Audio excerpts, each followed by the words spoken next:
Hello tout le monde et bienvenue dans cette nouvelle vidéo. Aujourd'hui on va faire quelque chose qui sort un peu de l'ordinaire. On va faire comme si on ouvrait un McDo à la maison, puisqu'on va recréer les recettes phares, mais en version maison, donc mieux à tout niveau, plus économique aussi. Je suis pas forcément très cliente du McDo. Les trucs que j'adore là-bas, McFlurry, nuggets, potatoes, c'est vraiment les 3 trucs que j'adore prendre. J'ai fait des pieds et des mains pour essayer de recréer le McFlurry tout l'été. J'ai trouvé une recette qui ressemble, je trouve, c'est celle qui y ressemble le plus. Et franchement, vous allez voir, c'est... Donc sans plus tarder, on commence, c'est parti. Déjà les recettes qu'on va recréer aujourd'hui. On va refaire le wrap poulet bacon, le croque McDo, les potatoes, un Big Mac, McFlurry et le McMuffin egg and bacon. Je pense qu'on a suffisamment de choix, donc sans plus tarder, on va se mettre au fourneau et on va commencer avec la première recette. Et on va commencer par ce qui va mettre le plus de temps à reposer en quelque sorte, c'est le McFlurry, bien entendu. Donc je dis c'est perso mon truc préféré chez McDo. D'ailleurs dites-moi là tout de suite dans les commentaires, c'est quoi votre truc préféré chez McDo? Si vous ne pouvez choisir qu'un seul plat, ce serait quoi? En termes de recettes, je ne l'ai pas du tout créé moi-même, bien au contraire. Je l'ai fait un petit peu à ma façon, j'ai fait quelques modifications, mais c'est la recette Thermomix McFlurry. Vous avez été un paquet à me la conseiller, donc moi j'ai pas de Thermomix ou quoi que ce soit. Du coup, je l'ai adapté avec mon robot. Mais en tout cas, la base de la recette, c'est celle du Thermomix. Je vous dis, j'ai fait juste quelques petites modifications. Il faut très peu d'ingrédients et je vous dis, le résultat final, c'est vraiment ce qui se rapproche le plus de la texture du McFlurry. Vous allez voir. Dans la cuve de mon robot, je vais venir verser 250 g de crème fraîche liquide entière à 30%. C'est très très important pour qu'elle se tienne bien et qu'elle monte bien. Si je lève ça, ce sera mieux. On va ajouter 100 g de sucre, donc du sucre blanc, et je vais rajouter 2 sachets de sucre vanillé. Là, je vais mettre sur la vitesse 3 à peu près et je vais venir faire monter ma crème jusqu'à temps qu'elle ait une consistance justement un petit peu plus onctueuse et qu'elle ait doublé de volume. Vous allez voir.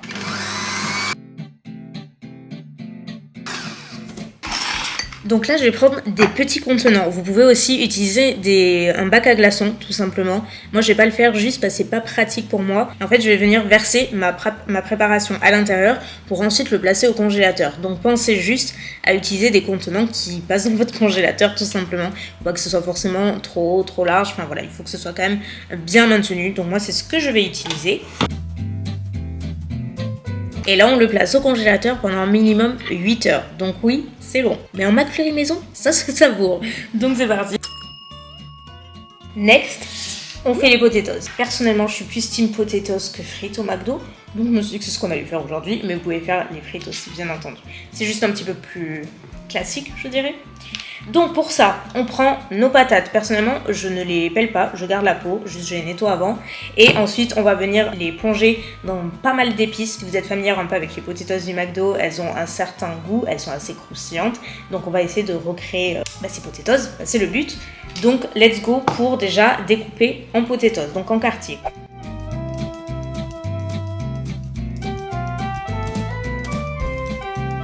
Maintenant que nos potatoes sont coupés, on les place dans le saladier et donc là, comme je le disais, on va ajouter les épices. Et surtout, le truc à ne pas oublier, c'est la farine parce que la farine, elle va ajouter ce côté croquant aux pommes de terre. Vous pouvez faire la même chose avec les carottes si vous voulez un côté un petit peu plus croquant, si vous voulez faire des frites de carottes ou des frites de patates douces, il faut toujours ajouter un petit peu de farine. C'est juste le petit secret qui fait la différence pour une cuisson au four. En termes de quantité, moi je fais un petit peu à l'œil. C'est en fonction de vos patates et de la quantité de vos potatoes que vous avez créé. Moi je mets l'équivalent d'à peu près 2 cuillères à soupe, je pense. Vous voyez, on fait un peu comme ceci, une deuxième cuillère à soupe. En termes d'épices, vous les voyez à l'écran, mais moi j'ajoute du paprika, de l'ail, du thym, un peu de piment de Cayenne et bien sûr du sel et du poivre. On mélange. Et dernière étape, c'est d'ajouter un petit filet d'huile d'olive avant de mélanger également. On vient les placer sur une plaque de cuisson recouverte de papier sulfurisé, très important, et on vient les placer de cette façon, à 200 degrés, et pour le temps de cuisson, il est un peu approximatif, encore une fois, ça dépend de la taille de vos potatoes, mais c'est environ 30-45 minutes, surveillez jusqu'à temps qu'elles soient dorées. lentement mais sûrement, on avance. J'espère que j'aurai pas eu les yeux plus gros que le ventre et que je vais réussir à faire toutes les recettes que je voulais faire dans cette vidéo parce que le temps est imparti, ça passe. Mais on va essayer, c'est le challenge. Je sais pas me fixer des trucs réalisables, il faut toujours que j'aille au-dessus et après je râle, je stresse et je dis mais... on verra bien. Quoi qu'il en soit, autre recette, on va passer au wrap. C'est quand même un truc qui est vachement sympa chez McDo. Mais je dois avouer que je prends très rarement, c'est super rare. Parce qu'en vrai, à la maison, c'est déjà hyper simple à faire. Ça revient beaucoup moins cher et vous pouvez en faire vraiment beaucoup. Et c'est super, vraiment c'est hyper simple à faire. Donc là, on va faire exactement la même recette que le wrap poulet and bacon. Moi j'ai utilisé de la chapelure panko. Pour rappel, c'est une chapelure asiatique qu'on trouve dans les épiceries asiatiques, tout du moins. C'est ce qui permet de faire une chapelure super croustillante. C'est plus ou moins ce qu'on retrouve, je trouve, dans les wraps de McDo. Autre info, dans la farine, j'ai ajouté pas mal d'épices pour qu'il soit bien aromatisé. J'ai ajouté du paprika, j'ai ajouté du poivre et de l'ail. Donc c'est parti.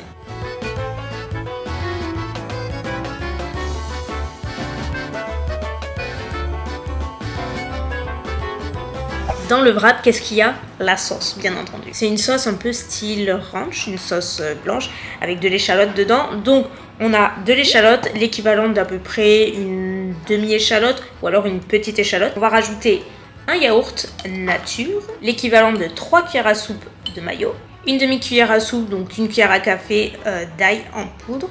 Même chose pour le poivre et un peu de persil.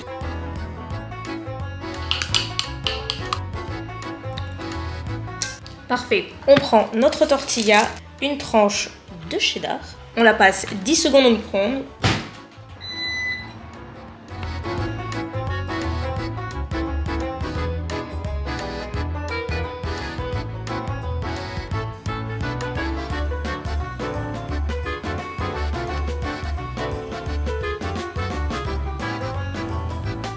Et voilà. On va s'attaquer au croque McDo. Pour le réaliser, c'est extrêmement simple. Genre, c'est vraiment le truc le plus rapide de la vidéo, vous allez voir. Donc pour cela, il vous faut des pains à burger. Parce que oui, en fait, pour les croques McDo, ils utilisent des pains à burger, tout simplement, qui vont retourner. J'ai entendu dire, d'après mes petites recherches, que le plus adapté pour les croques McDo, du moins celui qui y ressemble le plus, ce serait le classique de Jacquet. Voilà, et on va le retourner à l'envers. Avec un emporte-pièce, je vais venir... juste pour que ce soit plus harmonieux, on va dire, que ce soit plus joli. Découper des ronds de jambon. Donc je vais mettre bien 2 tranches. Je vais faire la même chose avec le fromage à croque, avec l'emporte-pièce, histoire d'avoir quelque chose d'absolument parfait. Une tranche de fromage. Comme je vous dis, moi je mets 2 tranches de jambon. Et à nouveau, une tranche de fromage.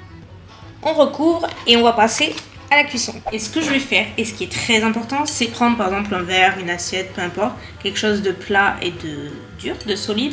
C'est que je vais venir presser les croques McDo pour pouvoir les former et les aplatir comme on les connaît si bien.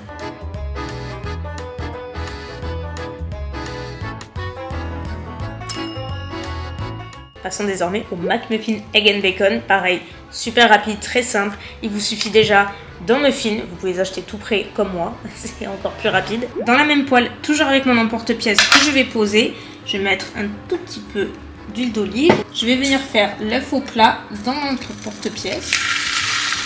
On place au dressage une tranche de cheddar, l'œuf, le bacon et le dessus. On a un McMuffin. Évidemment, qui dit McDo dit forcément hamburger. Perso, c'est pas ce que j'adore chez McDo, bien au contraire, c'est le dernier truc que je mange, pas très burger McDo. Mais j'ai cru comprendre qu'il y en a bien un qui est, à mon avis, le plus phare de tous, c'est le Big Mac. Du coup, c'est ce qu'on va recréer aujourd'hui. Donc pour le Big Mac, c'est assez simple en vrai, le plus signature, c'est la sauce. On va la faire aussi, on va préparer la sauce. Alors, il y a un seul truc que j'ai acheté, que j'ai pas trouvé dans l'épicerie classique chez nous, que j'ai commandé sur Amazon, sinon il y a des épiceries américaines en ligne aussi, vous pouvez trouver, c'est du relish. Donc le sweet relish, en gros, ce sont des cornichons, un peu une sauce de cornichons confits, sachant que la recette de la sauce, elle a été partagée par un chef McDo, alors américain je crois, l'année dernière, donc elle a été largement relayée sur différents sites, mais elle n'est pas forcément ultra connue, j'ai l'impression. En tout cas, c'est la recette tout du moins officielle avec les équivalences françaises. Donc il nous faut 3 cuillères à soupe de relish, toutes les épices que vous voyez à l'écran,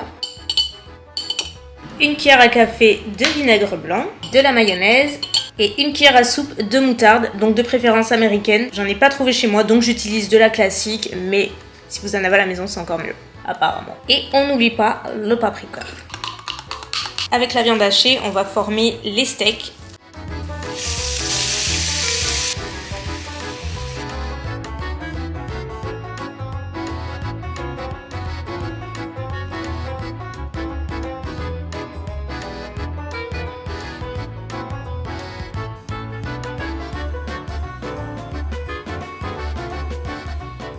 Big Mac maison.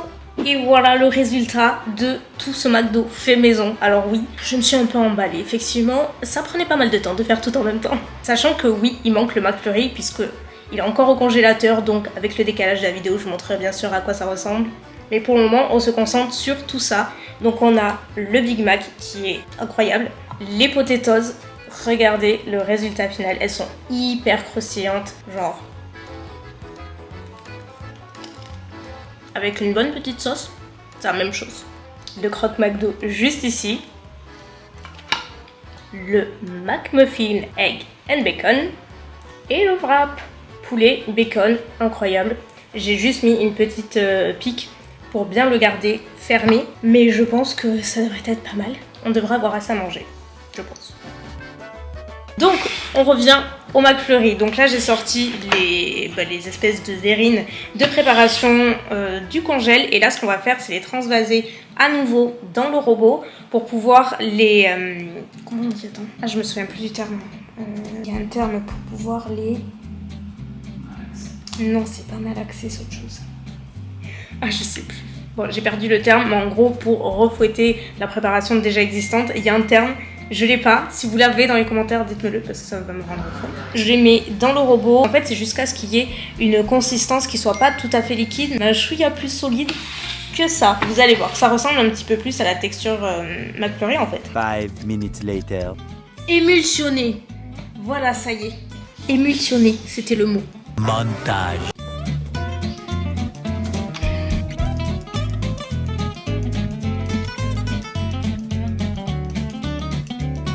En termes de topping, on choisit. Vous pouvez concasser des M&M's, ils ont quoi chez des Oreos. Moi, je fais des miettes de spéculoos parce qu'en général, c'est le topping que je choisis. Pareil pour le coulis, vous pouvez faire coulis, chocolat, Nutella, caramel, fraise, ce que vous voulez. Ici, pas de coulis parce que franchement, il est tellement bon en nature que c'est suffisant. Et voilà le résultat. Next morning. On a un jour de décalage, donc je vais clôturer cette vidéo juste maintenant. J'espère vraiment qu'elle vous aura plu. N'hésitez pas à me dire, je serais super curieuse de savoir si vous allez recréer des recettes, s'il y en a qui vous ont tapé dans l'œil, s'il y en a que vous allez refaire, que vous connaissez peut-être déjà. Voilà, dites-moi tout ça dans la partie des commentaires. J'aurai le plaisir de vous retrouver d'ici quelques temps pour une vidéo. Je vous fais de gros bisous. Merci beaucoup d'avoir regardé la vidéo et à très bientôt. Bye.